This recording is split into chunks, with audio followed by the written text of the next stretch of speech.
Hello, Internet friend. Today on Value Side, what's behind President Trump's tariff policy? I'm David Ravel. Well, for over half a century, China has produced items that American consumers want to buy, from early inexpensive toys and gadgets to today's high-tech personal computers, smartphones, and advanced equipment and machinery. What makes these transactions so distinctive was that China almost always sold these products at a lower price than any American competitor could match. To Wall Street and the U.S. economic elite, this was the best of all worlds. Bringing generally high-quality, low-price goods to American shores meant that we enjoyed a more affluent lifestyle and our incomes stretched further. The purchasing power of the average American increased, as did the value of the U.S. dollar. Interestingly, a multi-decade period of near-zero U.S. inflation was driven, to no small extent, by the importation of cheap Chinese goods. China's gift to us, inexpensive consumer goods, drove prices lower and lower, enriching their American consumers. Now, when you listen carefully to today's traditional economists, financiers, and politicians, you will hear this argument. Unlimited international trade benefits both parties and has enriched Americans for nearly a lifetime. So what's Trump up to? The question then arises, what is U.S. President Trump's objective in imposing tariffs on Chinese imported goods? Will he raise import prices and thereby negate all of those benefits that we've enjoyed for so long? Well, the answer is a resounding yes.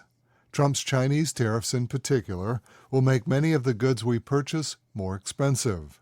We can ignore the facetious argument about whether the Chinese producer, the importer, or the retailer actually pays the tariffs. The honest answer is that consumers, like you and I, purchase goods that will now cost more, regardless of who pays the tariff officer at the shipping dock. So where did this crazy idea of tariffs come from? And why did Trump aim the most draconian tariffs directly at China? Well, it's never easy to determine what this peripatetic president has in mind. The concept of predatory pricing has been well established in U.S. law for nearly 90 years. The year was 1936, when two members of Congress, Senator Joseph Robinson of Arkansas and U.S. Representative Wright Patman of Texas, saw the large store chains, supplier, and shipping companies were using unfair pricing to put small shops and stores out of business. The larger enterprises could eliminate competition by pricing goods so low, often even below manufacturing costs, that small mom-and-pop stores simply could not compete against these larger, more diversified neighbors. In the hands of unscrupulous retailers, the price of goods sold became a powerful weapon. In 1936, President Franklin Roosevelt signed the Robinson-Patman Act, specifically designed to outlaw predatory practices. But the Robinson-Patman Act stopped at the nation's borders. It was aimed, and to a considerable extent curtailed, the predatory pricing of American mega-retailers. It would be 37 years later, in 1973, when we were introduced to a foreign country that would take predatory pricing to the next level. Through a series of diplomatic moves, President Richard Nixon helped open relations with China. Thinking he was opening the Chinese market to U.S. suppliers, the reality turned out to be the direct opposite. Rather than the Chinese purchasing American goods, Americans have bought made-in-China products. In 2024, the U.S. trade deficit with China was nearly $300 billion, a 5.8% increase from the year before.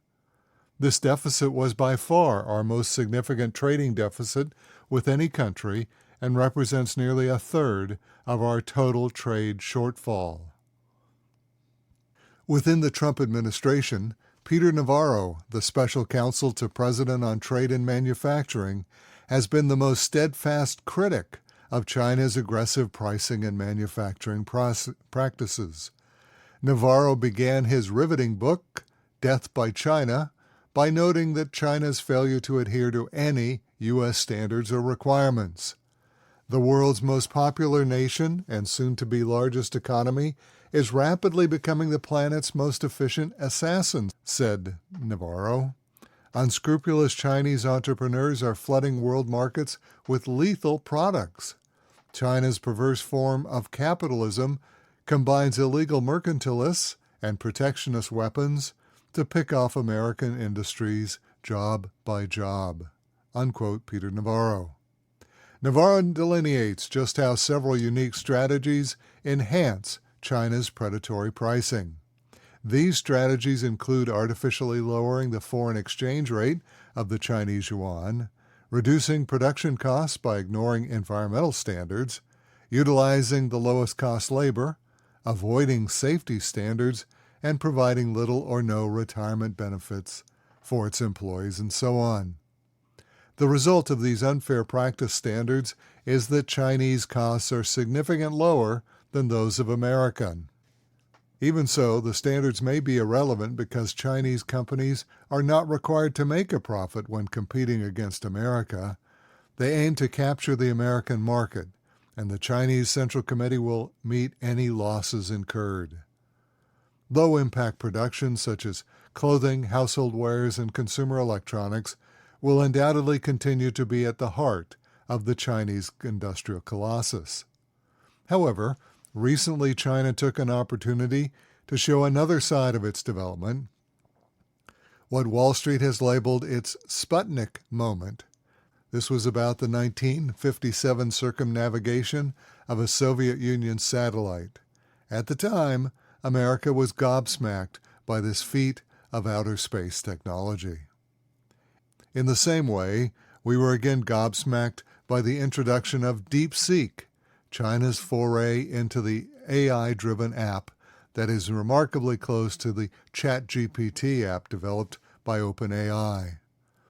What made this new competitor so impactful was its very low development cost, reportedly just a few $1,000,000, versus the several $billion spent by the Americans. Combine that with a lower level of components, such as computer chips, used by the Chinese developers.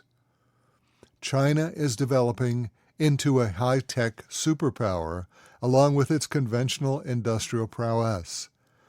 Chinese cities like Shenzhen, Hangzhou, and Guangzhou are rapidly transforming into smart cities that aim to compete with Silicon Valley's American infrastructure.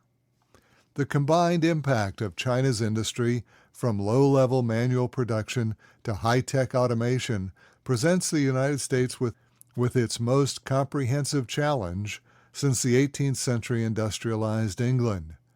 Much of China's capability is fully operational, just like England under King George was. On the other hand, America must retool and rebuild its own industrial base, which has been allowed to atrophy. Like Andrew Hamilton and James Madison, now President Trump and his chief trade counselor Peter Navarro have chosen tariffs to level the playing field. Only time will tell whether this new American tariff strategy will be as successful in the 21st century as it was in the 18th. If you enjoyed this podcast, please consider buying me a cup of coffee. Go to buymeacoffee.com/David Ravel. That's REAVILL. Buymeacoffee.com/David Ravel. Thanks for listening.